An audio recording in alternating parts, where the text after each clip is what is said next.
Sayyidina Muhammad sallallahu alaihi wasallam.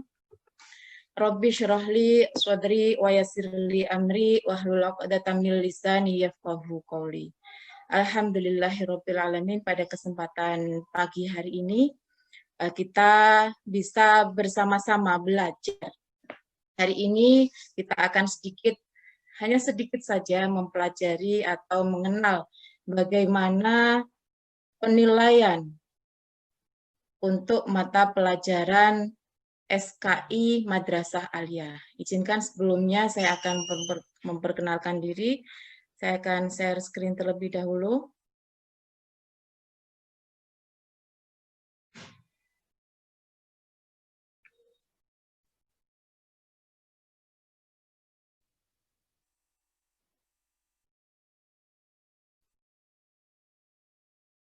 Baik. Sebelum lebih lanjut kita berdiskusi, saya akan memperkenalkan diri. Saya awali dari nama. Nama saya Elva Suraya. Bisa dilihat ya Pak Aris, Pak Sandi? Bisa Bu, jelas. Kelihatan Bu, kelihatan. Untuk saya awali dulu dari pendidikan. Saya berasal dari MI Fathul Ulum Sirau Banyumas. Kemudian saya melanjutkan di MTS Ma'arif Sirau Banyumas dan melanjutkan ke SMA Ma'arif 1 Sirau Banyumas. Saya asli dari Banyumas, Bapak Ibu. Halo yang dari Banyumas, Assalamualaikum. Kemudian saya melanjutkan pendidikan di S1 Fakultas Tarbiyah WI Sunan Kalijaga dan melanjutkan lagi di S2 Manajemen Pendidikan. Dan karena bagi saya ketika mengajar SKI itu SKI adalah sesuatu yang istimewa, saya masih penasaran, maka saya melanjutkan kembali pendidikan di Magister di kampus yang sama. Dan sekarang ini saya sedang menjadi seorang guru di MAN 3 Sleman atau sering dikenal dengan Mayoga, MAN Yogyakarta 3. Saya tinggal di Jalan Kabupaten KM 3,5 Sleman, Yogyakarta. Nomor telepon saya ada di situ. Baik Bapak Ibu, hanya sekedar tak kenal maka tak sayang. Sebelum kita masuk ke materi penilaian atau evaluasi, kita terlebih dahulu mengenal atau memahami tupoksi dari seorang guru. Bahwa ada 5 tupoksi paling tidak yang harus dikuasai oleh guru, tugas pokok dan fungsi, yaitu merencanakan, kemudian melaksanakan pembelajaran atau pembimbingan, dan menilai hasil pembelajaran. Kemudian yang keempat, membimbing dan melatih peserta didik. Yang kelima, melaksanakan tugas tambahan. Di antara kelima tugas itu, 3 yang awal itulah yang sering bersinggungan dengan kita, yaitu merencanakan, melaksanakan pembelajaran atau pembimbingan, juga menilai hasil pembelajaran atau mengevaluasi. Nah, sebenarnya ketika kita melakukan evaluasi atau penilaian, kita terlebih dahulu harus memahami SKL. Apa sih sebenarnya SKL? Nah, ini nanti untuk materi SKL akan banyak dijelaskan oleh pakarnya ketika menjelaskan esensi KD, KI, dan KD. Kemudian bahwa SKL itu adalah kriteria mengenai kualifikasi kemampuan lulusan yang mencakup sikap, pengetahuan, dan keterampilan. Nah, setelah kita mengetahui SKL, kemudian kita akan tulisannya KI dan KD. KI itu apa? Bapak Ibu, saya yakin sudah sangat memahami ya, bahwa KI itu adalah tingkat kemampuan untuk mencapai SKL yang harus dimiliki oleh peserta didik pada tingkatan atau kelas jenjang tertentu sebagai landasan untuk menyusun pengembangan KD. Nah, KD itu sudah ada rumusannya. Setelah KI dan KD kita dapatkan, maka selanjutnya kita akan menyusun silabus. Nah, silabus dan RPP inilah yang nanti akan bersinggungan langsung dengan Bapak Ibu guru.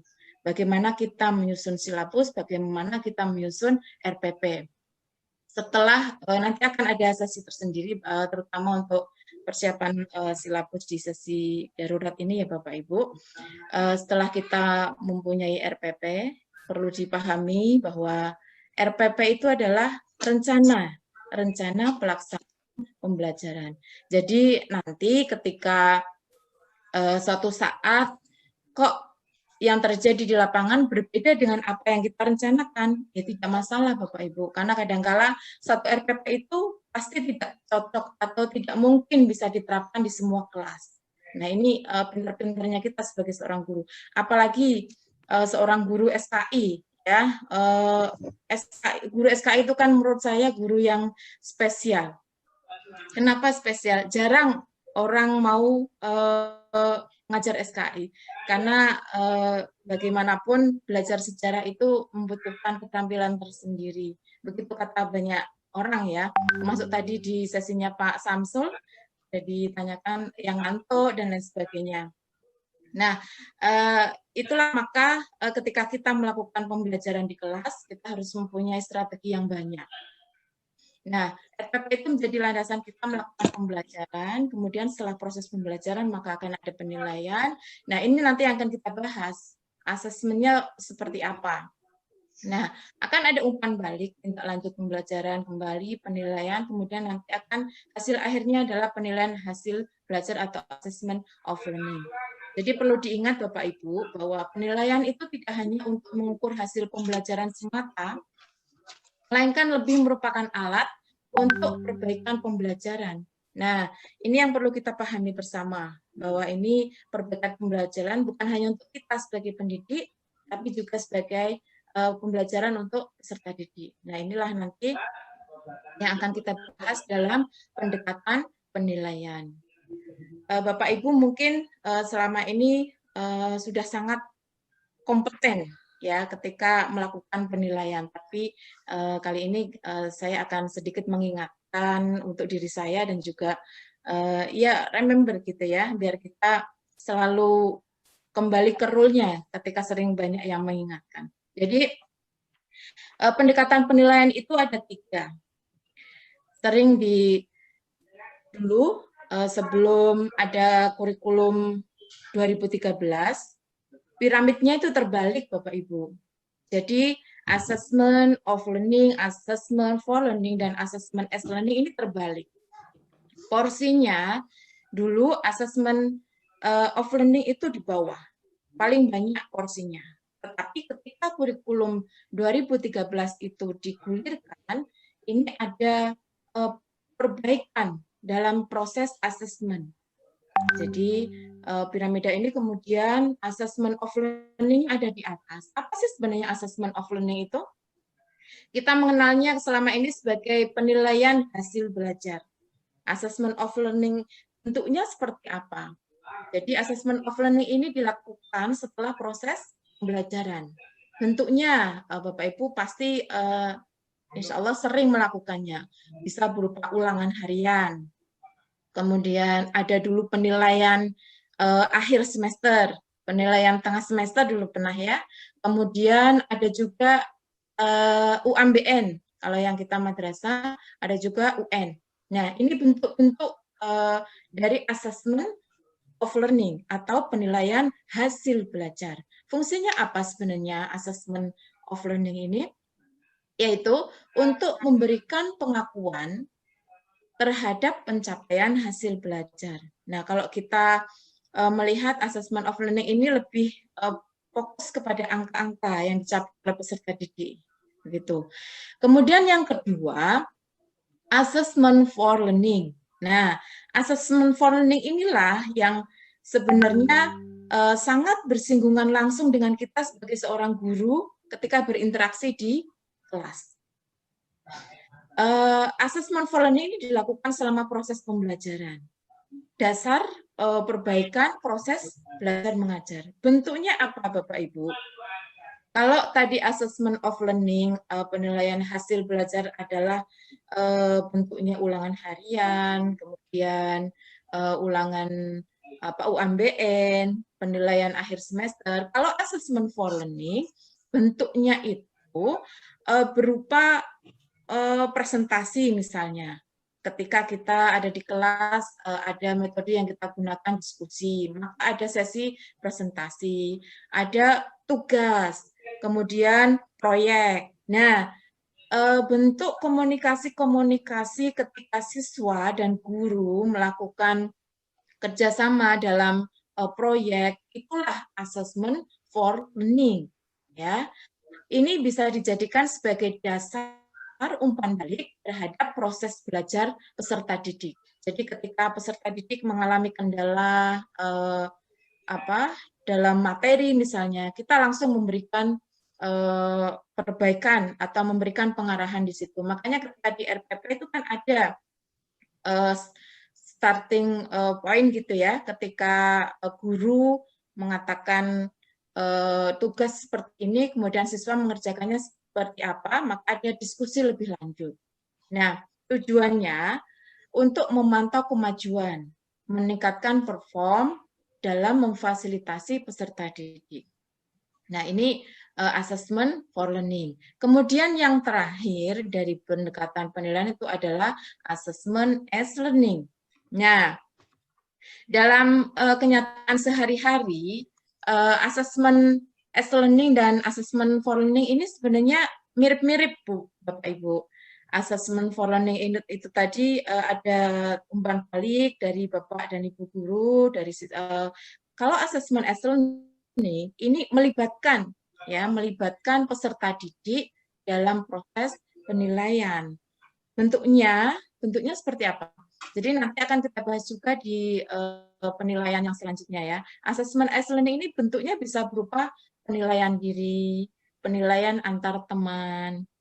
Nah, tujuannya sebenarnya apa? Peserta didik diberikan pengalaman untuk menjadi penilai bagi dirinya sendiri.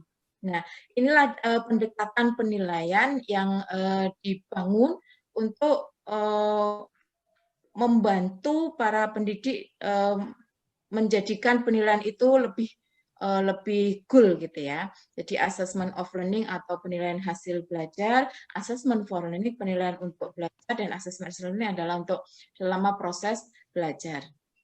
Nah, dari assessment tadi itu, maka kita dapatkan prinsip penilaian hasil belajar.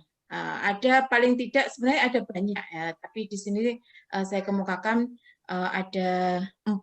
Yang pertama tadi sudah saya sampaikan bahwa ada 3 assessment, yaitu assessment of learning, assessment for learning, dan assessment as learning.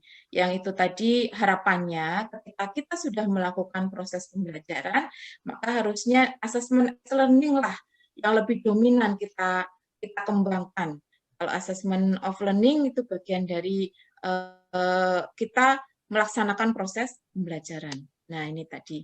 Kemudian yang kedua, penilaian diarahkan untuk ketercapaian kompetensi dasar. Ada KI 1, spiritual, KI 2, sosial, KI 3, pengetahuan, dan KI 4, keterampilan.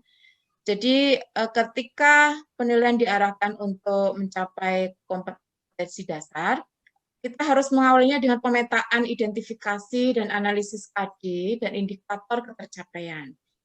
Dari hasil identifikasi inilah nanti akan dipetakan ya teknik atau bentuk instrumennya itu seperti apa.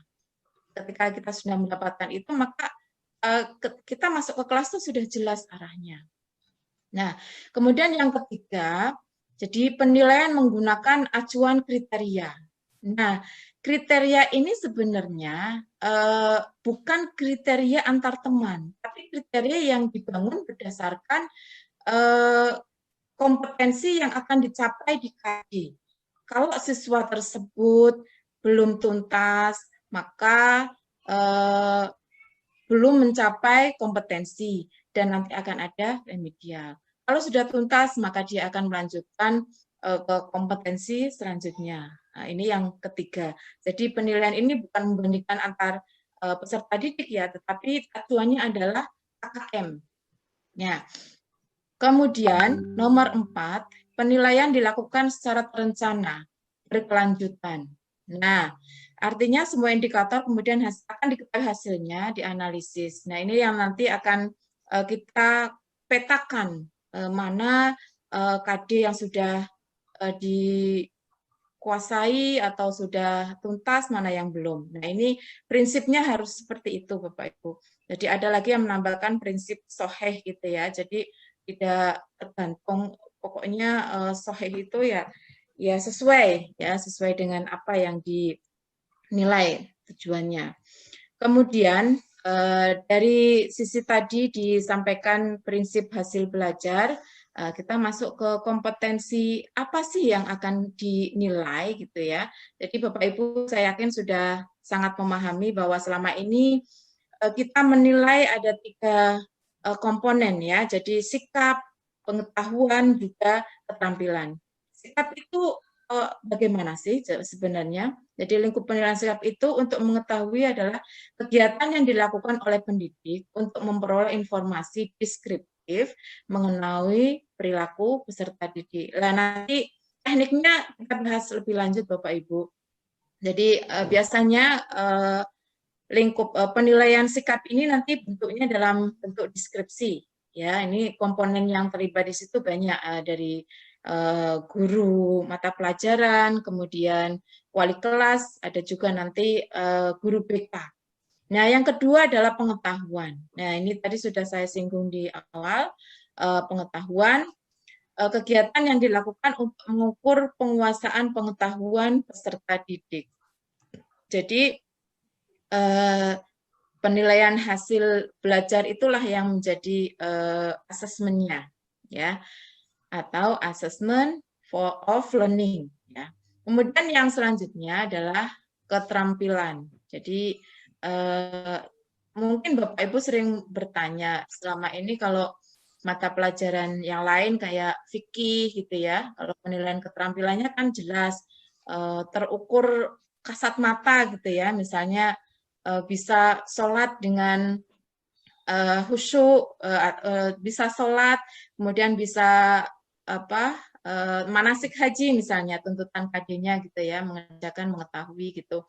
Tetapi kalau SAI apa ya kira-kira bentuk keterampilannya? Apakah kalau hijrah Nabi misalnya keterampilannya apa? Lah, ini nanti bersama Bapak Ibu kita akan diskusikan. Jadi yang kegiatan yang dilakukan untuk mengukur kemampuan peserta didik menerapkan pengetahuan dalam melakukan tugas tertentu. Jadi tidak serta-merta apa yang dipelajari di situ langsung kontekstual situ gitu ya. Kemudian selanjutnya kalau tadi ada komponennya itu penilaian sikap, pengetahuan dan keterampilan, maka bagaimana cara kita atau teknik penilaian untuk menguji ketiga komponen itu tadi, kompetensi itu tadi, cara mengujinya atau teknik penilaiannya bagaimana? Nah, insya Allah Bapak Ibu, kalau Bapak Ibu ada dalam panitia akreditasi misalnya ya, biasanya standar penilaian adalah standar yang paling bikin pusing. Iya enggak Bapak Ibu? Jadi standar penilaian itu paling banyak borangnya. Borang di standar penilaian itu seringkali membuat kita itu SAS, sistem kebut semalam. Jadi menyiapkan instrumen, baik instrumen maupun lembar jurnalnya itu bareng-bareng, gotong royong gitu ya. Tapi ini tidak akan terjadi lagi jika Bapak Ibu sudah menyiapkannya dari awal. Nah, bersama-sama monggo nanti kita akan sedikit mengupas ya tentang bagaimana cara kita untuk menyiapkannya dari awal. Teknik penilaian sikap. Ya, sikap itu ada 2 ya. Jadi cara mengujinya itu ada utama dan penunjang. Selama ini kita sering memahaminya bahwa ketika kita mengambil penilaian sikap, tekniknya itu ya pokoknya observasi, penilaian diri, penilaian antar teman, jurnal, semuanya harus ready gitu ya. Tapi sebenarnya untuk penilaian sikap ini dibagi menjadi 2 Bapak Ibu. Yang pertama yang utama. Nah, yang utama itu bisa kita lakukan tekniknya dengan cara observasi. Ini yang utama, yang memang Bapak Ibu harus mempunyai kemampuan untuk mengobservasi siswa. Observasi ini juga nanti akan terbagi menjadi dua, Bapak Ibu, yaitu observasi terbuka dan observasi tertutup. Nah, observasi terbuka ini sifatnya itu tidak terbuka, itu sifatnya setiap saat. Jadi tergantung dari Bapak Ibu menemukan kasus atau kasuistik di lapangan. Kita menyiapkan observasi terbuka ini dengan cara jurnal, lembaran kosong yang mungkin ditulis nama, kemudian kejadian, perilaku, dan tindak lanjut. Nanti akan kita bentuk contohnya akan saya sampaikan. Ini terbuka ya Bapak Ibu. Kemudian yang kedua, observasi tertutup. Nah, observasi tertutup inilah yang disiapkan oleh Bapak Ibu sebelum mengajar. Bentuknya apa Bapak Ibu? Bentuknya nanti macam-macam, bisa berupa checklist gitu ya. Yang itu nanti mencakup dua, yaitu observasi sikap spiritual dan sikap sosial. Nah, dari sikap-sikap itu tadi nanti dikaitkan atau disesuaikan dengan tuntutan KD. Kalau susah untuk apa ya, mencocokkan atau menganalisis bentuk-bentuk observasi tertutup yang sesuai dengan tuntutan KD, nanti bisa Bapak Ibu membuat secara random ya. Jadi satu semester itu ada berapa KD. Misalnya kalau di SKI kelas 10 semester 1 itu ada 7 KD. Dari 7 KD itu nanti Bapak Ibu bisa memilah mana observasi yang akan kita nilai dari sisi KD 1 misalnya apa gitu ya. Nanti Bapak Ibu tinggal menuangkannya di lembar itu tadi. Nanti akan ada contohnya. Nah, ini kemudian yang kedua, dari sikap tadi kan ada dua ya Bapak Ibu, yang utama dan penunjang. Nah, yang penunjang ini bentuknya penilaian diri, penilaian antar teman. Nah, selama ini kita sering terjebak kepada stigma bahwa semua penilaian itu wajib dilakukan berdasarkan tuntutan KD. Tetapi untuk penilaian penunjang, ini sebenarnya tidak wajib Bapak Ibu, hanya wajib dilakukan minimal 1 kali dalam 1 semester. Jadi sama sekali insya Allah tidak akan memberatkan kita. Apalagi kalau sudah kita siapkan ya, instrumennya nanti akan ada contohnya. Bapak Ibu juga saya yakin sudah mempunyai bekal gitu, karena selama ini sudah melakukannya. Saya hanya sekedar sharing gitu. Kemudian yang kedua, ini saya, nah ini ya, tadi yang skema penilaian sikap, utama dan penunjang, ada observasi kelas, kemudian dilakukan pada saat pembelajaran. Nah, yang dilakukan di luar pembelajaran inilah yang tadi dikatakan sebagai observasi terbuka.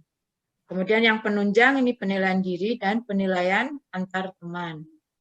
Ini diperlakukan guru untuk konfirmasi gitu ya. Kadang-kadang kalau penilaian diri ya bukan kita tidak percaya dengan kejujuran anak, tapi paling tidak ketika ada pembanding dari penilaian antar teman, maka semakin valid, semakin kuat gitu ya. Nah, yang kedua adalah penilaian pengetahuan. Untuk penilaian pengetahuan ini bentuknya ada 3 Bapak Ibu. Yang pertama tes tertulis. Nah, tes tertulis ini bentuknya bisa berupa pilihan ganda, benar atau salah, menjodohkan, kemudian isian atau melengkapi, dan yang paling sering kita lakukan mungkin uraian ya Bapak Ibu. Uraian ini kan paling mudah membuat soal, ya, tetapi paling sulit untuk ngoreksi, ya. Nah, ini juga butuh kemampuan kita. Kalau pas kebetulan kita membuat soal uraian, dilalah yang ngoreksi kok orang lain. Nah, ini kan kacau ini ya. Jadi memang bentuk tes tulis ini salah satu bentuknya adalah pilihan ganda benar salah menjodohkan isian melengkapi atau uraian, Bapak Ibu bisa memilih salah satu. Jadi tidak harus semuanya, misal KD 3.1 sudah tercapai di tes tertulis ini, tidak perlu semuanya dilakukan. Tes lisannya atau penugasan nggak perlu, cukup salah satu. Nanti kasihan siswa didik kita ya, peserta didik kita. Kemudian yang kedua, ini tes lisan. Seringkali Bapak Ibu ketika masuk ke kelas ada yang terbiasa dengan cara apa ya, pretest atau posttest atau kuis Bapak Ibu. Yang sering mungkin kalau kita di madrasah aliyah senang sekali anak-anak itu dibikin kuis, terutama kuis jika yang berkaitan dengan kekinian ya, yang ada hubungannya dengan medsos dan lain-lain, tapi kita kontekkan dengan materi sejarah. Nah, tes lisan ini juga ada nilai karakternya, Bapak Ibu. Toleransi, bagaimana siswa itu memberikan penghargaan terhadap siswa ketika peserta didik yang lain ketika memberikan jawaban, tapi jawabannya kurang sesuai. Nah, ini juga kadang-kala ada yang toleransinya harus dibangun, karena paling tidak siswa yang peserta didik yang tadi menjawab salah tidak begitu malu gitu ya. Jadi kita juga ada nilai karakternya di situ. Atau bisa ya, bentuknya adalah tanya jawab. Ini yang paling sering kita lakukan di kelas ya, tanya jawab. Nah, tapi ini harus terukur Bapak Ibu. Kalaupun kuis atau yang sifatnya apa ya, hanya di tengah-tengah pembelajaran kita menanyakan, itu juga kalau bisa ada persiapannya. Jadi kita jangan sampai kita bertanya tapi kita tidak menguasai jawabannya. Karena anak-anak sekarang itu kadang-kala kita tanya satu hal tapi dia ada yang menguasai banyak gitu. Nah, kalau kita nggak menguasai lebih banyak, maka ya kita harus hati-hati, nanti akan tidak menarik lagi pembelajaran kita. Yang ketiga, penilaian pengetahuan itu bisa dengan cara penugasan. Nah, ini Bapak Ibu, tugas yang dilakukan secara individu atau berkelompok di sekolah, di luar sekolah, dan di rumah. Nah, ini mungkin di masa pandemi sekarang ini yang paling banyak kita semua lakukan. Kalau tadi di sesi pertama adaptasi kurikulum dari Pak Samsul mungkin sudah menyampaikan bagaimana tekniknya, bentuknya seperti apa gitu ya. Nah, ketika materi-materi yang tidak esensial, misalnya apa sih materi yang tidak esensi? Ya yang mengukur ranah kognitifnya C1, misalnya pengertian apa itu hijrah. Nah, itu kan tidak perlu kita melakukan apa ya, penilaian dengan detail menggunakan apa ya, uraian, tapi bisa juga diwakilkan dengan penugasan. PR misalnya Bapak Ibu bisa dilakukan. Anak-anak bisa browsing pengetahuan itu dari manapun, tapi kita harus memberikan panduan atau acuan link biasanya. Kalau kita tidak memberikan lingkup materi, nanti anak-anak kadang-kala membuka browsing yang apa ya, kurang ya, kurang kita tahu sumbernya. Kita sendiri nanti akan kesulitan. Jadi alangkah baiknya ketika kita memberikan materi juga ada link materi yang memang kita jadikan referensi. Alangkah baiknya lagi jika kita sendiri yang membuat. Misalnya kita punya modul, kemudian kita menuliskan tentang apa ya, sesuatu yang berkaitan dengan materi, kemudian kita upload. Nah, itu bisa menjadikan bahan tambahan, sumber tambahan informasi bagi Bapak Ibu yang bisa diberikan kepada peserta didik. Jadi tidak semata kita menggunakan sumber orang lain. Gitu. Kemudian yang ketiga tadi adalah keterampilan. Nah, bagaimana teknik keterampilan? Jadi ada 3. Yang pertama praktek, ya. Bapak Ibu pasti sering gitu ya mengukur untuk yang keterampilan dengan cara praktek.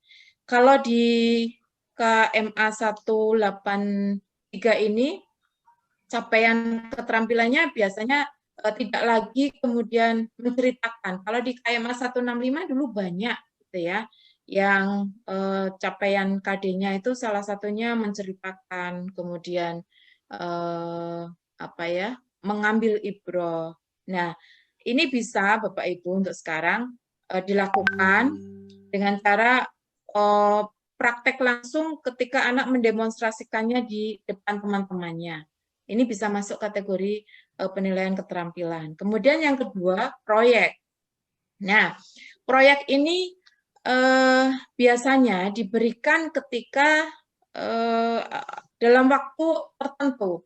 Kan kalau kita biasanya ada tugas terstruktur dan tugas tidak terstruktur. Nah, proyek ini bisa diberikan kepada peserta didik dengan cara yang lebih berat sedikit, Bapak Ibu.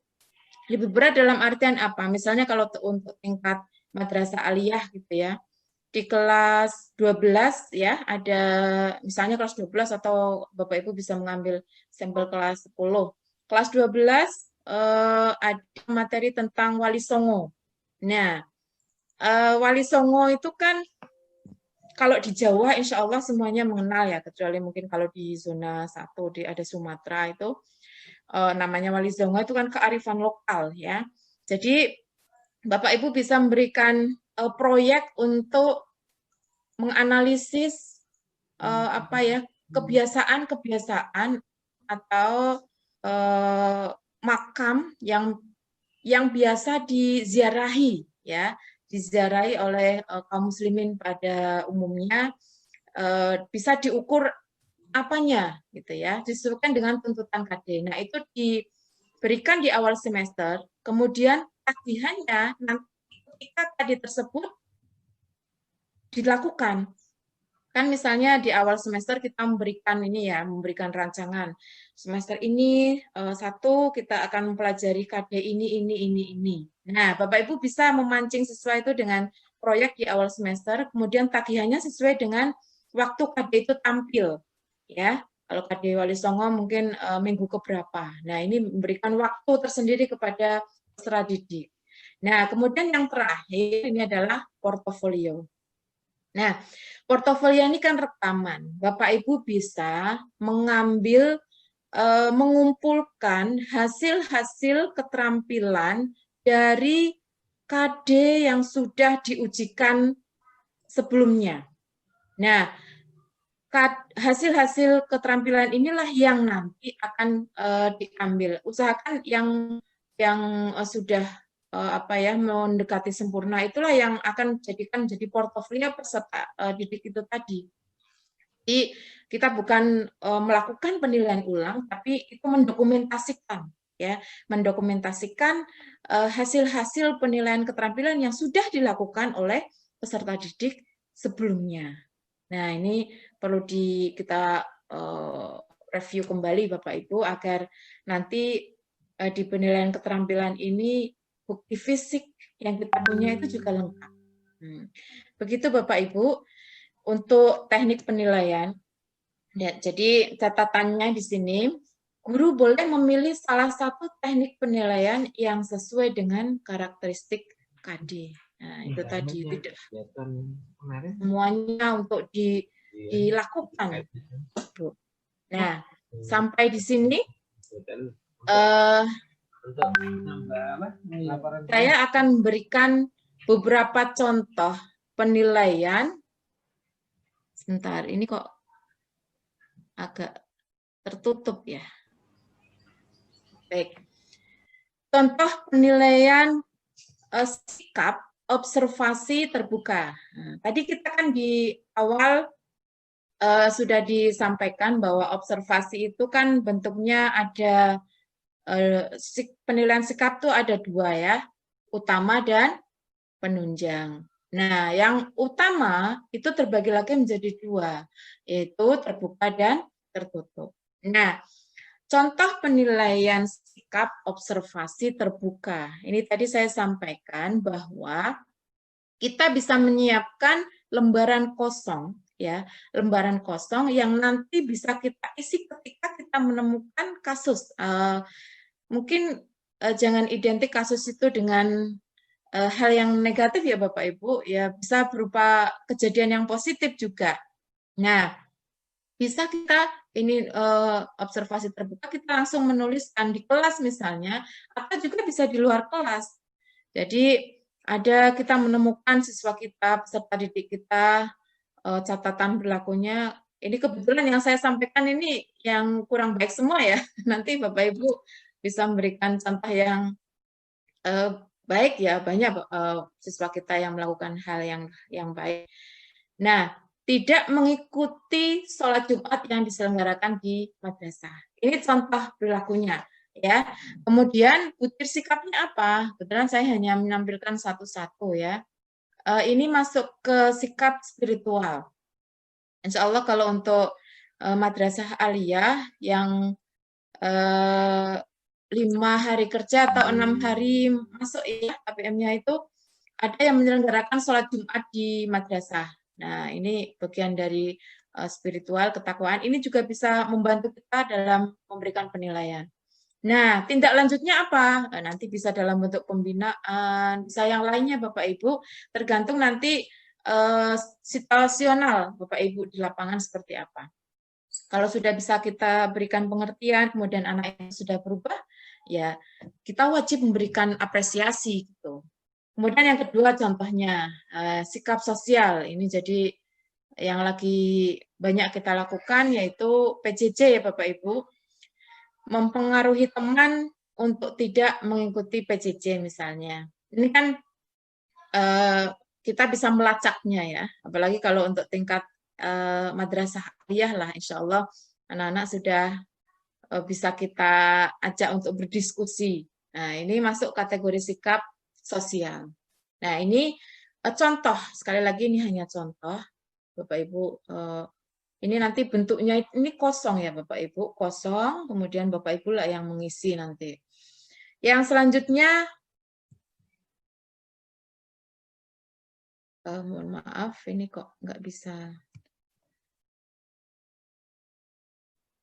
Yang selanjutnya, contoh penilaian sikap observasi tertutup. Nah, ini tadi observasi tertutup itu kan yang sudah kita rencanakan. Nah, saya mengambil contoh untuk KIKD di kelas 10 ya. Kelas 10 semester 1 Bapak Ibu. Ini ada KD 1.3 menghayati nilai-nilai spiritual dalam peristiwa hijrah yang dilakukan oleh Rasulullah Shallallahu Alaihi Wasallam dan para sahabat. Bapak Ibu bisa membuat form dengan spiritual sendiri, sosial sendiri. Karena ini saya biar simpel, maka saya jadikan satu Bapak Ibu, di kiri spiritual, formnya di kanan sosial. Jadi saya tampilkan 2 KD ya. 2.3 masih di poin 3. Ini kan agak menarik ya karena peristiwa hijrah. Mengamalkan sikap dinamis dan toleran dalam kehidupan. Kalau Bapak Ibu kesulitan mengidentifikasi tuntutan KD dalam sikap spiritual dan sosial, Bapak Ibu bisa memilih gitu ya, memilih yang lainnya. Ini hanya contoh. Jadi untuk sikap spiritual saya ambil itu sabar. Kenapa kaitkannya dengan hijrah? Ya karena waktu itu kita tahu bahwa Nabi dan para sahabatnya, kita mengkotekkan ke zaman itu ya, Nabi dan para sahabatnya itu dalam keadaan yang luar biasa tertindas dalam tanda kutip ya, kemudian terancam gitu, maka kesabaran itulah yang membuat Rasul dan Shallallahu Alaihi Wasallam dan pengikutnya survive gitu ya. Kemudian teguh pendirian. Ini juga saya kaitkan dengan peristiwa hijrah, Bapak Ibu. Hijrah itu kan menuntut sahabat waktu itu untuk benar-benar memahami bahwa ini adalah perintah Allah. Jadi imannya harus kuat, bahwa saya yakin dengan hijrah ini akan mendapatkan sesuatu yang baru, kebaruan gitu ya. Ini saya kaitkan dengan spiritual itu tadi. Yang sosial, Bapak Ibu, ini di sini saya ambil tolong menolong Bapak Ibu. Nah, Kenapa tolong menolong? Ya ini kita kaitkan dengan toleransi, ya, sikap sosial, kemudian dinamis juga ya. Bapak Ibu bisa memilih diksi atau tuntutan yang lain gitu ya, kata yang lain. Ini masuk ada kok tuntutan penilaian sikap itu di SKL-nya ada Bapak Ibu. Bapak Ibu tinggal menurunkan dan menyesuaikan dengan tuntutan KD. Sosialnya seperti apa, tuntutan spiritualnya seperti apa. SKL-nya itu ada di sana, ada semua. Insya Allah. Ya. Kemudian yang selanjutnya ini observasi penilaian sikap antar teman ya, yang ini tadi masuk penilaian sikap penunjang ya Bapak Ibu. Jadi untuk yang penunjang sebentar. Nah, untuk yang penilaian ini tadi penilaian diri terlebih dahulu Bapak Ibu, terlewat satu slide ya. Untuk penilaian diri, ini observasi sikap, penilaian diri, saya ambil contoh untuk yang spiritual, sikap spiritual, bentuknya pernyataan. Bapak Ibu bisa memilih dengan model yang lain ya Bapak Ibu. Kebetulan saya menyajikannya dengan pernyataan. Contohnya seperti ini. Saya mengingatkan teman ketika terlambat melaksanakan sholat. Saya masih fokus ke hijrah itu tadi ya. Salah satunya adalah ya ketika kita mengamalkan apa yang menjadi roh dari peristiwa hijrah itu adalah salah satunya sholat gitu ya. Nah, kebetulan pernyataan saya ini positif semua Bapak Ibu. Ini nanti sebenarnya ada kaitannya dengan kolom di sampingnya. Yang kolom selalu kadang-kadang tidak pernah. Jadi ketika pernyataannya itu positif, maka nilainya itu juga yang selalu itu harus poinnya itu harus lebih banyak Bapak Ibu, dan berkurang ketika di penilaian yang kadang-kadang dan tidak pernah.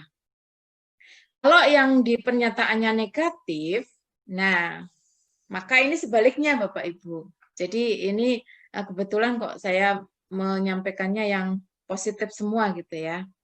Kemudian yang selanjutnya ini contoh penilaian sikap yang antar teman ya, spiritual antar teman. Jadi saya masih menggunakan pernyataan, tapi pernyataannya saya tambah dengan masih sama pernyataannya ya, saya tambah teman saya mengingatkan temannya ketika terlambat melaksanakan sholat.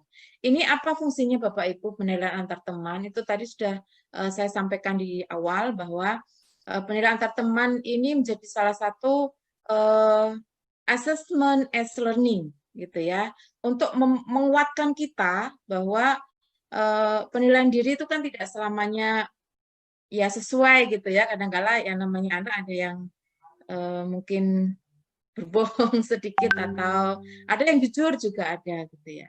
Nah, penilaian antar teman ini sebagai penguat saja Bapak Ibu. Nah, untuk nilai bukan nilai ya, skor ya. Skor itu sudah saya sampaikan tadi ya. Ketika positif maka nilainya tinggi gitu. Nah, saya berikan contoh lagi untuk contoh penilaian sikap sosial yang penilaian diri. Nah, saya menggunakan contoh pernyataan dengan hasil ini penilaian di lembaran itu dengan iya atau tidak.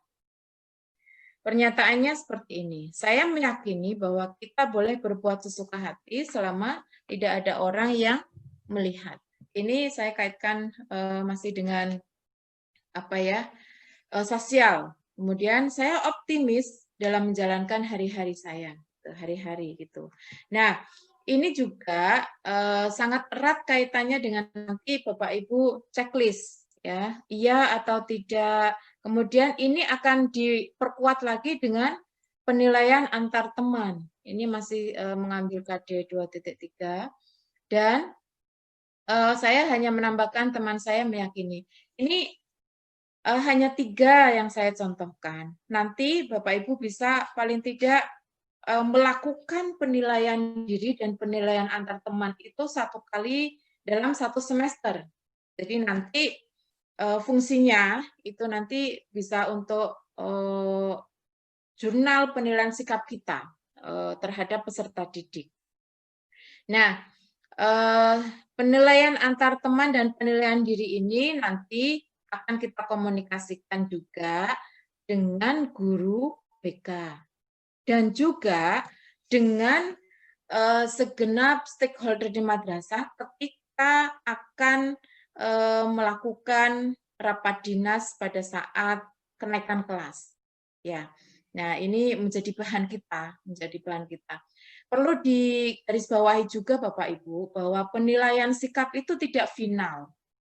Artinya, dalam proses pembelajaran, ketika kita menilai sikap peserta didik, itu tidak bersifat final. Peserta didik bisa saja berubah atau ke arah yang lebih baik atau bahkan konsisten melakukan hal yang baik dari sebelumnya kurang baik. Misalnya gini Bapak Ibu, dalam satu kelas itu pasti ada ya siswa yang kategori tinggi sikapnya itu bagus, ada yang memang tengah-tengah, ada yang level low gitu, ada. Nah, yang level bawah inilah yang tidak menutup kemungkinan ketika awal kita bertemu dengan peserta didik, penilaian sikap kita terhadap yang bersangkutan itu negatif. Tetapi tidak menutup kemungkinan di akhir proses pembelajaran, penilaian sikap terhadap yang bersangkutan itu berubah karena memang ada sikap yang menuju ke arah perubahan. Dibuktikan dengan apa, Bapak Ibu? Ya ini tadi, dengan penilaian antar teman misalnya, dengan observasi misalnya. Nah, di catatan itu juga wajib kita cantumkan bahwa si A misalnya di awal ya karakternya ya kurang bagus, ketika di akhir dia menuju ke arah baik atau konsisten berbuat baik. Ya dalam bahasa kita sering tobat gitu ya, tobat dalam tanda kutip ya, anak-anak kadang-kala berkata udah tobat itu Bu, teman kita udah tobat gitu. Nah ini menjadi apresiasi kita sebagai pendidik. Kalau kita punya data ini luar biasa, insya Allah orang tua tidak lagi tertumpu kepada assessment of learning saja. Jadi assessment as learning ini juga menjadi bagian yang membanggakan orang tua. Bayangkan saja kalau kita hanya tertumpu kepada assessment of learning atau penilaian hasil belajar saja, hasil belajarnya bagus, tapi karakternya kurang bagus gitu ya. Artinya prosesnya itu belum begitu mengena terhadap peserta didik. Nah, ini ketika kita mempunyai data-data ini, insya Allah apalagi anak-anak yang mengalami banyak perubahan gitu ya, insya Allah nanti akan membuat kita itu menjadi benar-benar seperti seorang guru seutuhnya gitu ya. Jadi ada anak biologis dan anak akademis gitu ya. Anak biologis kita ya anak kita sendiri, akademis itu ya anak kita banyak gitu ya, ribuan gitu. Begitu Bapak Ibu. Kemudian yang selanjutnya, ini masuk ke penilaian pengetahuan. Tadi yang pertama penilaian sikap, sudah contoh-contohnya. Jadi tuntutannya Bapak Ibu, mau tidak mau, kita itu kan sekarang sudah ada di abad 21. Nah, tadi sudah sedikit disinggung oleh Pak Samsul, bahwa paling tidak kita dalam mengimplementasikan KMA 165 ini khususnya di ranah pengetahuan dan dalam penulisan soal itu juga harus ya mengembangkan keterampilan abad 21. Salah satu keterampilan abad 21 kan ada beberapa ya, critical thinking, kolaboratif, kemudian kreatif dan komunikatif itu. Nah, sebenarnya apa sih pengertian berpikir tingkat tinggi itu? Jadi merupakan kemampuan berpikir yang tidak sekedar mengingat, ya. Jadi kita mengajak anak, ya, peserta didik, kalau untuk tingkat madrasah aliyah itu sudah kemampuan berpikir tingkat ya C4, 5, 6 itulah ya. Berpikir kritis. Harapannya apa sebenarnya ketika kita sering atau terbiasa atau membiasakan peserta didik kita untuk mengerjakan soal-soal hot, ya. Kita mempunyai harapan bahwa anak itu akan terbiasa berpikir kritis. Setelah berpikir kritis, kita dalam kehidupan sehari-hari bisa mengaplikasikannya. Biasanya anak yang berpikir kritis, dia akan sangat kreatif dalam menemukan berbagai solusi, ya, solusi A, solusi B, solusi C, dan begitu juga dengan menyelesaikan soal. Sebenarnya bukan hanya terbatas di soal saja ya Bapak Ibu, tapi harapannya ini nanti ke justru aplikasi di kehidupan ya, menyelesaikan masalah. Dan setelah anak mempunyai terbiasa untuk berpikir kreatif, maka dia akan bisa menyelesaikan masalah satu demi satu karena memang kerangka berpikirnya sudah tertata gitu ya. Kemudian dia akan bisa membuat keputusan. Nah, keputusan inilah yang goal dari berpikir tingkat tinggi, pengembangan berpikir tingkat tinggi. Dalam kehidupan bermasyarakat juga seperti itu, anak bisa mengaplikasikannya. Bagaimana ketika anak melihat realitas di sekitarnya tentang dakwah-dakwah yang selama ini mungkin dalam tanda kutip banyak tidak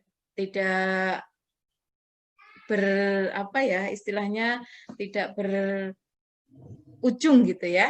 Artinya dakwah yang kadangkala asal tapi dia banyak subscribe-nya gitu ya. Kemudian bagaimana sih sebenarnya karakteristik soal hot? Jadi soal hot itu kan mengukur kemampuan berpikir tingkat tinggi dan berbasis permasalahan kontekstual. Bapak Ibu, jadi itu tadi karakteristik soal hot itu kan berpikir tingkat tinggi itu ya C4, 5, 6, kemudian berbasis permasalahan kontekstual. Kalau kita berbicara pelajaran sejarah, itu kan masa lampau ya Bapak Ibu, masa lampau. Tetapi kadang-kala ada anak, ngapain belajar sejarah? Oh, kita hidup di zaman sekarang. Kenapa kita harus memikirkan yang lampau? Nah, disinilah ya kita harus bisa mengkontekskan ya pelajaran yang masa lampau dikontekskan dengan kehidupan sekarang. Nah, bagaimana kemudian waktu itu Rasul berdakwah? Nah, dikontekskan dalam kehidupan sekarang. Rasul sangat susah untuk melakukan dakwah, kemudian kok sekarang kita sudah dalam keadaan yang bebas, kenapa kita tidak melanjutkan gitu ya, melanjutkan perjuangan misi-misi yang dibangun oleh Rasul masa itu. Nah, itu bisa dikontekkan ke kehidupan sekarang. Bukan 90% dari Al-Qur'an itu kan sejarah ya Bapak Ibu. Ini untuk memotivasi kita ya. Kita guru SK itu ya harus dimotivasi juga Bapak Ibu. Karena kadang-kala ya kalau kita tidak memotivasi diri, ya kita males juga gitu ya. Karena sejarah itu memang harus banyak membaca dan kekinian juga banyak harus melihat realitas di sekitar kita. Nah, langkah-langkah penulisan soal hot. Ini masih ada waktu. Yang pertama, menganalisis KD yang dapat dibuatkan soal hot. Nah, ini Bapak Ibu, sebenarnya ketika kita menganalisis KD, mungkin kita menemukan ada beberapa KD yang sama sekali tingkat berpikirnya itu tidak hot gitu ya, katakanlah dalam ranah kognitif C1, C2, tapi kalau di KMA 165 insya Allah itu E183 maaf, itu sudah sangat jarang ya, sudah hampir nggak ada. Hampir semuanya menganalisis dan itu sudah berpikir tingkat tinggi.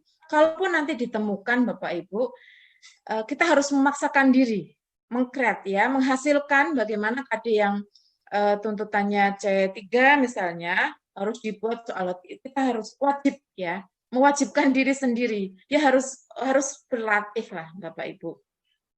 Itu yang pertama. Kemudian yang kedua, menyusun kisi-kisi soal. Nah, ini yang jarang ya, jarang kita lakukan Bapak Ibu. Kisi-kisi soal sebenarnya sangat membantu kita mengarahkan dalam membuat soal. Kalau biasanya kebetulan di Jogja misalnya, saya ambil sampel, ambil contoh di Jogja. Untuk penyusunan kisi-kisi soal ketika ujian akhir semester ya, penilaian akhir semester, soal itu sudah disiapkan oleh MGMP. Kebetulan Jogja alhamdulillah untuk MGMP SKI-nya jalan ya, berjalan dan itu sangat membantu Bapak Ibu yang tidak bisa atau belum bisa menyiapkan soal. Jadi ketika penilaian akhir semester, MGMP akan menyiapkan soal yang dikoordinir oleh K3MA. Nah, soal-soal inilah yang nanti akan didistribusikan ke seluruh madrasah di DIY. Nah, kalau untuk penilaian akhir semester sudah beres Bapak Ibu, insya Allah. Tetapi bagaimana dengan penilaian harian? Kalau ada yang misalnya digunakan untuk penilaian tengah semester, kalau penilaian tengah semester itu kan sifatnya individu ya Bapak Ibu, boleh melakukan, boleh tidak. Masih ada yang melakukan intensif juga masih ada. Tapi bagaimana kita membuat kisi-kisi? Nah, itu kan kembali kepada diri kita, Bapak Ibu. Kita harus mempunyai kemampuan untuk itu, membuat kisi-kisi soal. Jadi jangan sampai soal yang kita sajikan untuk anak-anak, baik dalam ulangan harian maupun ulangan yang lain ya, itu tanpa dasar, Bapak Ibu. Jadi mengwaton ngasih gitu ya, mengwaton ngasih dan juga kita nggak punya yang nomor 5 ini tadi, nggak punya kuncinya. Wah itu kan mulai dari sekarang mari bersama-sama Ibu sebelum anak didik kita aktif ya setelah masa pandemi ini Bapak Ibu sudah mempunyai apa ya, mempunyai data gitu ya, mempunyai kisi-kisi untuk disampaikan setahun ke depan misalnya. Nah yang ketiga, memilih stimulus yang menarik dan kontekstual. Itu tadi Bapak Ibu, kita harus mempunyai keterampilan memang. Jadi salah satu ciri penyusunan soal hot itu kan ada stimulusnya. Ada stimulus Bapak Ibu. Nah, stimulus ini juga pandai-pandainya kita memilih diksi kalimat. Jadi kalau diksi kalimatnya menarik, kemudian dikaitkan dengan konteks sekarang, wah itu anak akan lupa kalau itu membaca soal. Nah, saya yakin ini sebenarnya bisa juga nanti dalam implementasinya bisa dikaitkan dengan mata pelajaran yang lain, Bapak Ibu. Misalnya bahasa Indonesia gitu ya, kolaborasi, apalagi di masa pandemi ini harus berkolaborasi dengan banyak mata pelajaran agar apa yang dikerjakan oleh siswa itu semakin sedikit tapi banyak. Nah, itu sedikit tapi bermutu. Mengerjakan satu soal tapi banyak mata pelajaran yang tercover. Nah, ini stimulus kita mempunyai diksi-diksi kalimat yang baik, kemudian dikontekskan dengan kehidupan sekarang. Ini nanti anak akan lupa, oh ternyata aku membaca soal gitu ya. Nah, kemudian yang keempat, menulis butir pertanyaan pada kartu soal sesuai dengan kisi-kisi soal. Nah, ini yang sering terlewatkan Bapak Ibu. Saya kadang-kala juga seperti itu. Tetapi kalau dalam soal PAS, insya Allah ada kartu soal ya. Kalau untuk harian memang kadang-kala terlewat. Tapi harapannya ini menjadi pembiasaan kita. Kartu soal itu kan di situ tertulis ada KI, KD, kemudian butir soalnya apa, kemudian kisi-kisinya seperti apa. Nah, 1 lembar ya. Nanti Bapak Ibu kalau sharing bisa mungkin bagaimana bentuk kartu soal dan lain sebagainya. Kemudian yang kelima, membuat pedoman penskoran atau kunci jawaban. Nah, ini juga kadang-kala kita lupa. Kalau tadi sudah saya sampaikan ketika penilaian akhir semester di kami di DIY itu sudah tersusun secara rapi. Kisinya seperti apa? Ada tim penyusun soal Bapak Ibu, penyusun kisi, kemudian soal, dan sudah dilengkapi dengan skor atau kunci jawaban. Nah, kalau kita membuat soal untuk pribadi, untuk ulangan harian ya, tetapi kadangkala kita lupa atau kadang tidak ngoreksi. Ya ini kan kasihan peserta didik ya, sudah susah-susah gitu. Mungkin Bapak Ibu nggak ada, tapi semoga kalau ada ya jangan diulangin lagi. Ini juga untuk mengingatkan saya pribadi bahwa ketika kita menyusun soal, lengkapilah ya. Selain dengan kisi-kisi, lengkapi dengan skor atau kunci jawaban. Jadi kalau bentuknya soal tadi itu tes tulisnya benar salah, maka nanti bisa skor gitu ya. Tapi kalau bentuknya pilihan ganda, nanti ada kunci jawabannya. Uraian juga harus ada kunci jawabannya. Fungsinya apa Bapak Ibu? Kalau rangkaian soal itu sudah lengkap, fungsinya untuk controlling gitu ya. Jadi kadangkala ya mohon maaf kan kalau di kita pribadi kadangkala kan ya kita tidak mau ada sakit dan lain sebagainya. Tapi kalau toh itu terjadi, ketika kita sudah melakukan penilaian, kok kita ada halangan ya, ada apa istilahnya, ya halangan itu tadi tidak bisa mengoreksi hasil jawaban peserta didik kita, maka kita sudah menyiapkan skor, sudah menyiapkan kunci jawaban yang itu bisa dikerjakan oleh Bapak Ibu guru yang lain atau tim yang lain atau mungkin siapa yang bisa kita mintain tolong untuk ngoreksi Bapak Ibu. Jadi ngoreksi itu paling mudah ketika pilihan ganda Bapak Ibu. Itu siapapun bisa ngoreksi, bahkan anak kita pun ya, anak biologis kita yang sudah dewasa juga bisa membantu kita. Atau mungkin koreksi silang di kelas gitu.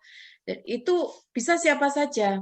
Kalau tapi kalau uraian ya, nah ini kalau uraian ya memang sebisa mungkin kita sendiri ya, kita sendiri yang tahu bagaimana kompetensi yang harus dicapai. Kan kadang-kadang oh kalau jawabannya seperti ini kan ada skor tersendiri. Nah, ini fungsi dari kunci jawaban itu tadi dan juga pedoman. Ini pedoman.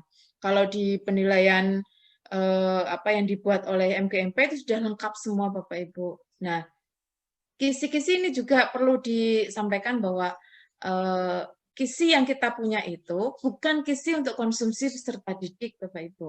Jadi memang ada kisi yang memang untuk kita. Kalau kisinya sesuai dengan SKL nggak apa-apa diberikan gitu ya.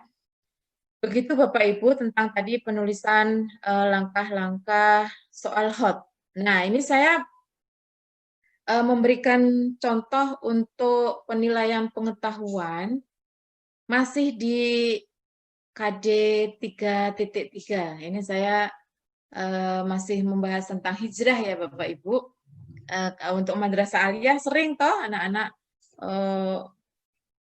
guyon gitu ya. Ini kan Jawa ngerti ya apa kue guyon gitu. Guyon tentang hijrah gitu ya. Aku mau hijrah. Nah, saya kontekkan hijrah itu dengan masa sekarang. Jadi KD-nya seperti ini, menganalisis peristiwa hijrah. Ini tertutup ya, nggak kelihatan. Yang dilakukan oleh Rasulullah dan para sahabat. Indikatornya mengidentifikasi peristiwa hijrah dalam dakwah Rasulullah Shallallahu Alaihi Wasallam. Nah, ini Bapak Ibu, KD-nya sudah menganalisis, gitu ya. Ini sudah berpikir tingkat tinggi menganalisis. Tetapi kemudian indikatornya kok mengidentifikasi. Nah, ini saya memberikan contoh bahwa identifikasi itu kan masih belum pada taraf yang menganalisis ya Bapak Ibu. Mohon maaf, mengidentifikasi peristiwa hijrah dalam dakwah Rasulullah Shallallahu Alaihi Wasallam. Bagaimana kita membuat soal ya yang itu berpikir tingkat tinggi. Nah, maka indikatornya adalah disajikan realita hijrah Rasulullah Shallallahu Alaihi Wasallam.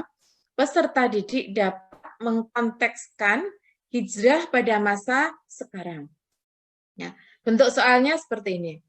Hijrah Rasulullah Shallallahu Alaihi Wasallam dari Mekah ke Madinah menjadi starting point of the Islamic era atau titik awal kesuksesan dakwah dan kebangkitan dunia Islam. Masihkah relevan menerapkan cara hijrah muslimin Mekah dahulu untuk diterapkan pada masa sekarang?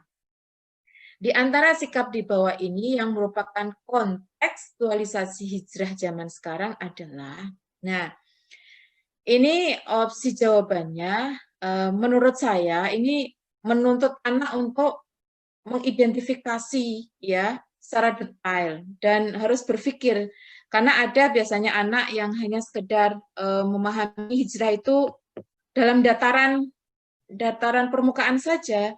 Ya ketika kita melakukan perubahan penampilan misalnya, apa yang dulunya tidak jilbab menjadi berjilbab misalnya, atau Arab-Araban, itu bagian dari hijrah. Nah, dari identifikasi inilah sebenarnya ada satu poin yang itu menjadi esensi gitu ya. Harusnya hijrah itu seperti ini. Nah, mungkin dari pilihan ini Bapak Ibu juga jawabannya mungkin berbeda-beda. Tapi hijrah ya dalam masa sekarang itu ya tetap berpedoman pada perilaku dan akhlak Islami, tidak bisa lepas dari itu. Nah, ini hanya contoh Bapak Ibu. Memang agak sedikit, ini diksi kalimatnya juga mungkin masih kurang bagus gitu. Bapak Ibu mungkin ada yang biasa membuat yang lebih hot gitu ya.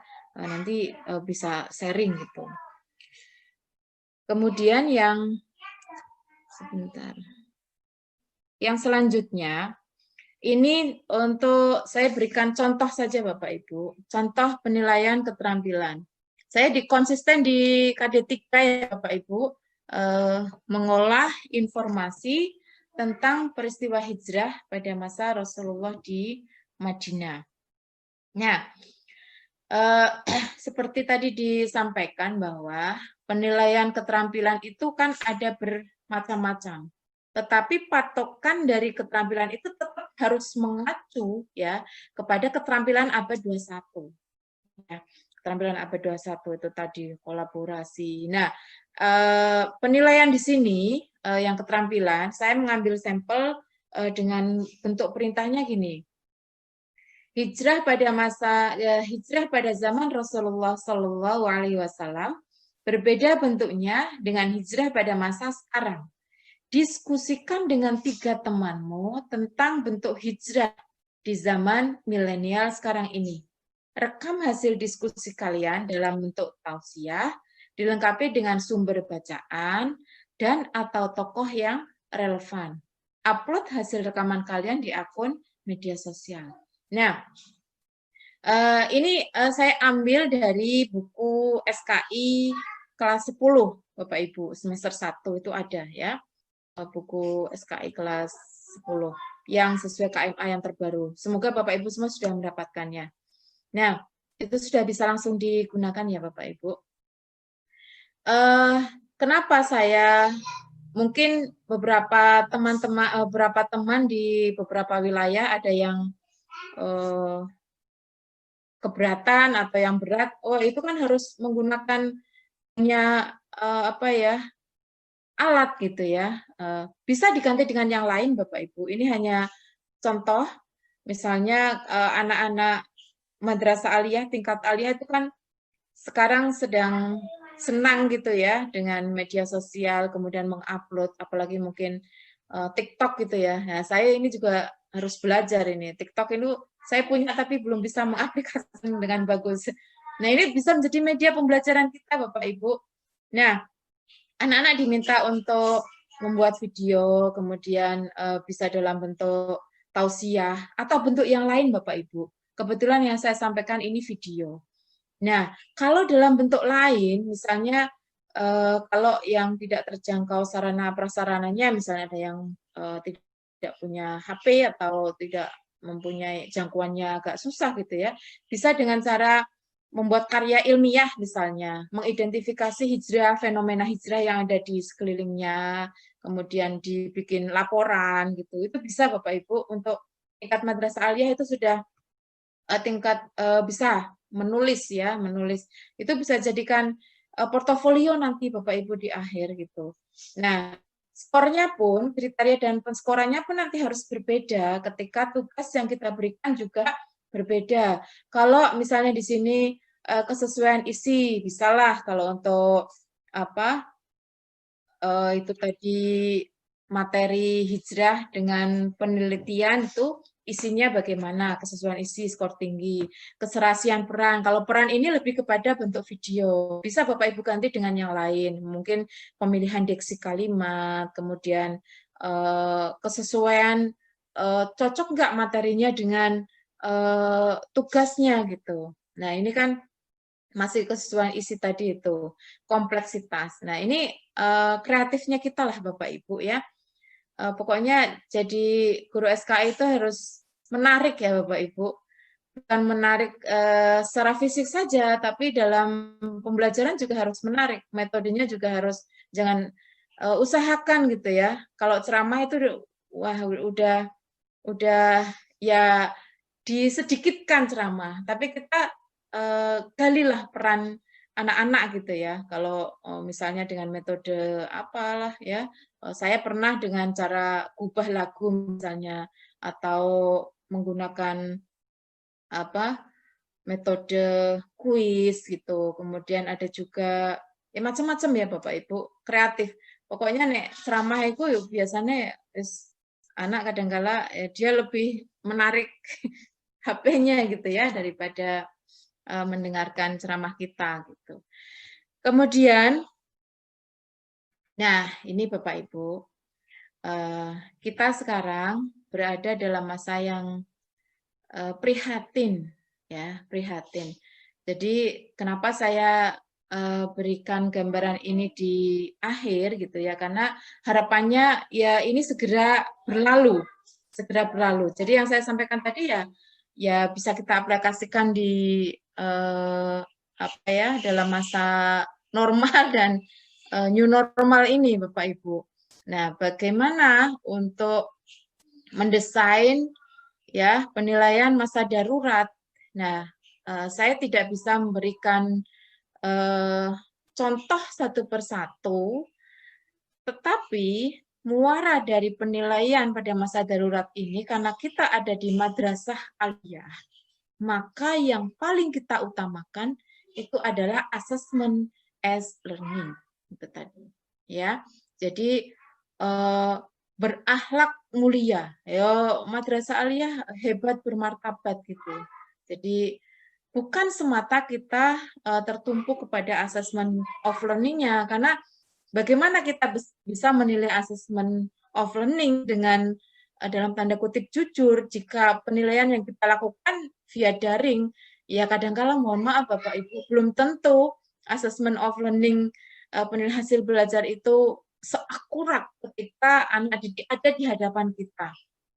Ya ini bukan kita mengedepankan suudzon, tapi kita sudah menjadi rahasia umum bagaimana anak mengerjakan soal. Bagaimana kita bisa tahu anak itu tidak membuka buku, tidak, ya itulah ya.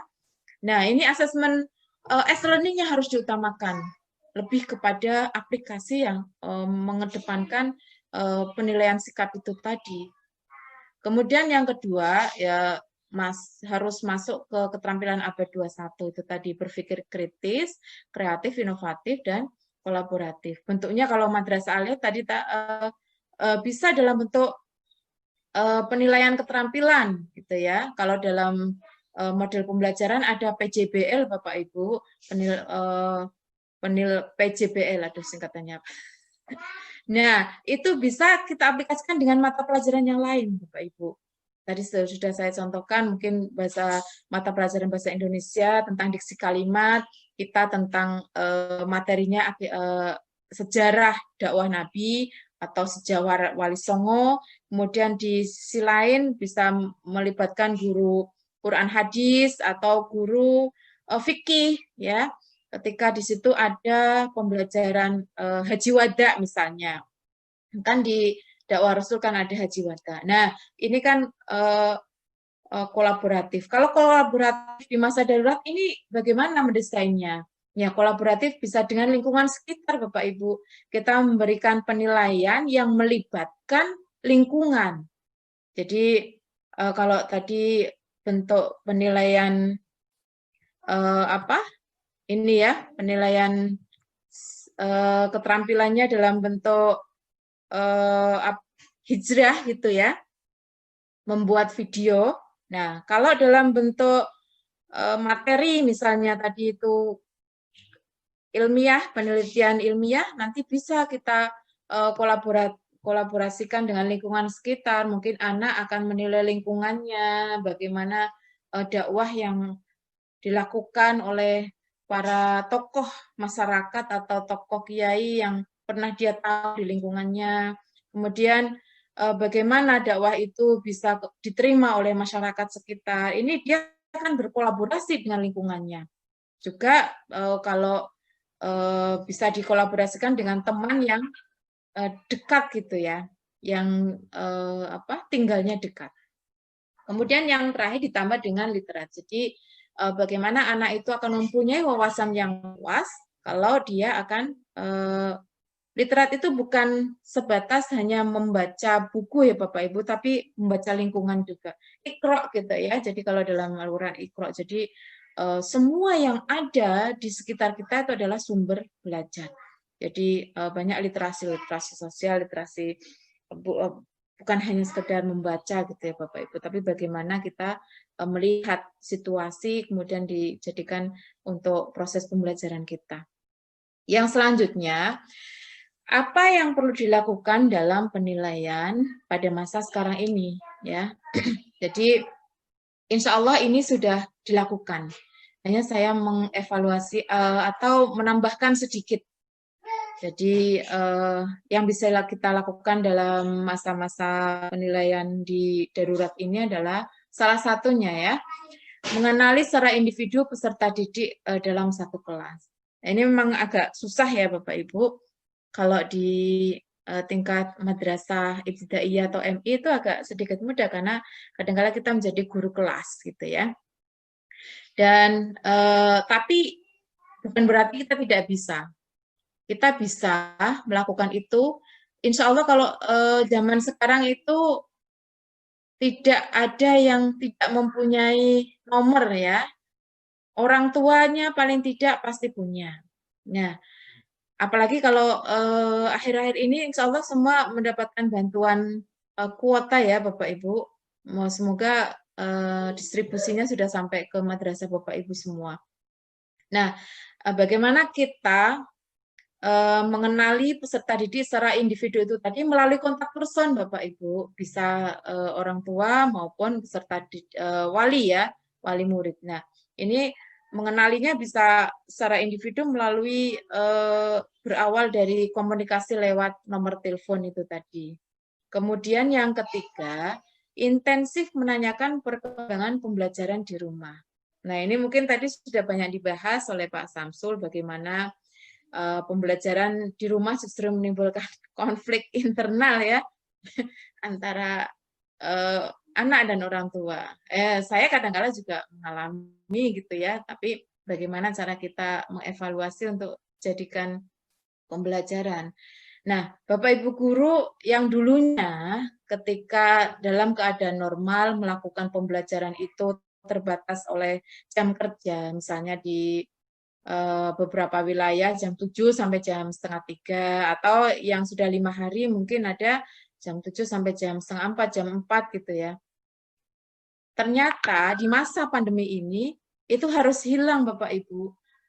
Kita bertindak sebagai konsultan. Jadi intensif itu masuk ke nomor 4, kita konsultan dalam waktu 24 jam, tidak terbatas. Ini juga menuntut kesiapan kita, menuntut kesiapan fisik dan psikologi kita. Insya Allah ini memang benar-benar jihadnya kita dalam tanda kutip ya. Insya Allah ketika kita memberikan banyak manfaat, khairunas anfa'uhum linas itu adalah merupakan sebaik-baik manusia. Ya, amin ya rabbal alamin. Yang selanjutnya, mengikuti proses pengerjaan tugas yang dilakukan oleh peserta didik di rumah. Ini yang mungkin banyak terjadi di beberapa wilayah. Ketika pembelajaran daring itu dilakukan, maka sekedar memberikan tugas tadi sudah banyak diulas oleh Pak Samsul ya. Jadi proses pengerjaan tugasnya itu ya kita pantau ya. Dengan cara apa? Itu tadi bersedia menjadi konsultan 24 jam Bapak Ibu. Jadi dari situ sebenarnya kita bisa mengambil penilaian Bapak Ibu. Bagaimana anak mengkomunikasikan tugas atau pembelajaran yang dilakukan di rumah dengan kita. Cara berkomunikasinya bagaimana, cara menanyakan bagaimana, cara pengerjaannya bagaimana, kejujurannya bagaimana. Itu masuk ke penilaian sikap Bapak Ibu. Penilaian sikap. Nah, ini bisa menjadi bekal kita. Kalau kelas 10 ya, mungkin Bapak Ibu ada yang ya belum pernah bertatap muka dengan siswanya, tapi kalau yang kelas 11 12 kita sudah punya data awal ketika dulu ketemu di kelas 10. Nah, yang kelas 10 ini itu menjadi kita data awal kita untuk penilaian sikap. Jadi assessment as learning-nya itu yaitu tadi ketika kita melakukan bertindak sebagai konsultan, menanyakan perkembangannya bagaimana, kemudian bagaimana anak-anak itu mengerjakan tugasnya di rumah. Nah, yang selanjutnya adalah bangun komunikasi dan kolaborasi peserta didik dalam mengerjakan tugas atau melakukan proses belajar mandiri terdeteksi. Ya, terdeteksi ini gimana? Maksud kita memang harus terukur Bapak Ibu. Apakah yang dilakukan peserta didik itu sesuai ya dan dilakukan oleh mereka. Untuk penilaian jarak jauh, Bapak Ibu bisa menggunakan Google Form misalnya ya. Google Form ini sangat efektif untuk ada tutorialnya bagaimana membuat Google Form dan nanti akan sangat terukur. Datanya itu nanti langsung kita terima Bapak Ibu setelah anak mengisi Google Form itu. Nah, apakah materi yang tersampaikan ke peserta didik? Nah, bagaimana peserta didik mengerjakan tugas? Apa yang harus diperbaiki, bagaimana memperbaikinya, dan peserta didik bersedia memperbaiki diri. Nah, ini bagian dari tadi assessment for learning dan assessment as learning, Bapak Ibu. Kalau penilaian assessment of learning-nya udah jelas, ya. Nah, assessment for dan as learning-nya inilah yang perlu kita bangun untuk kemudian menjadi bekal kita dan peserta didik dalam menjalani hidupnya. Kemudian yang selanjutnya, tidak menjustifikasi peserta didik. Nah, ini yang kadangkala bikin sakit ya, Bu. Bikin sakit peserta didik kita ketika dia harus dijustifikasi hanya karena sesuatu hal yang mungkin itu sebenarnya bisa diperbaiki.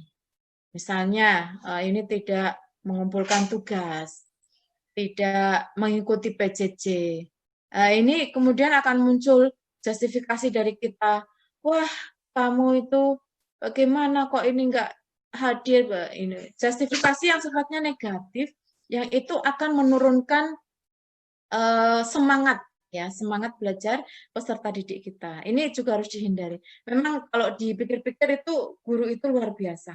Ya, luar biasa. Banyak hikmahnya masa pandemi ini, banyak orang ya, orang tua terutama mengapresiasi pekerjaan Bapak Ibu sebagai seorang guru. Banyak sekali yang mengapresiasi. Jadi ini hikmah yang bisa kita ambil. Jadi pendidikan kembali ke ruhnya, yaitu di rumah, ya, pendidikan di rumah. Kemudian yang terakhir, ini yang tidak boleh kita lepas, ya. Jadi selalu mendoakan anak-anak didik kita dalam setiap doa kita agar ikatan emosional, ikatan hati kita itu menjadi kuat. Jadi apalah artinya ketika kita di kelas memberikan pendidikan, tetapi kemudian setelah itu kita lepas tanpa, ya, doa-doa kita, doa-doa dalam setiap sholat kita, insya Allah itu akan membuat pembelajaran yang kita lakukan itu benar-benar barokah. Nah, istilah wong pesantren itu berkah lan berkahi, begitu kira-kira Bapak Ibu. Nah, inilah sedikit yang bisa saya sampaikan terkait dengan penilaian pada mata pelajaran Sejarah Kebudayaan Islam MA, Madrasah Aliyah. Masih ada sedikit waktu, barangkali nanti kita bisa berdiskusi dan sharing gitu ya. Jadi kalau memang ada yang bisa saya sampaikan sharing, bisa kita sharing, tapi kalau mungkin Bapak Ibu bisa ya pertanyaan, insya Allah kalau bisa akan saya jawab. Terima kasih Pak Sandi. Saya kembalikan ke moderator. Assalamualaikum warahmatullahi wabarakatuh. Waalaikumsalam warahmatullahi wabarakatuh. Terima kasih kepada Ibu narasumber yang cukup gamblang menjelaskan terkait dengan perencanaan penilaian di mapel SKI jenjang MA. Baiklah Bapak Ibu, untuk sesi tanya jawab kita masih punya waktu, masih sekitar kurang lebih 20 menit. Kami akan buka sesi tanya jawab dan kami persilakan Bapak Ibu untuk raise hand untuk berinteraksi langsung dengan Ibu narasumber kita. Baiklah Bapak Ibu, saya langsung mempersilahkan kepada peserta yang dari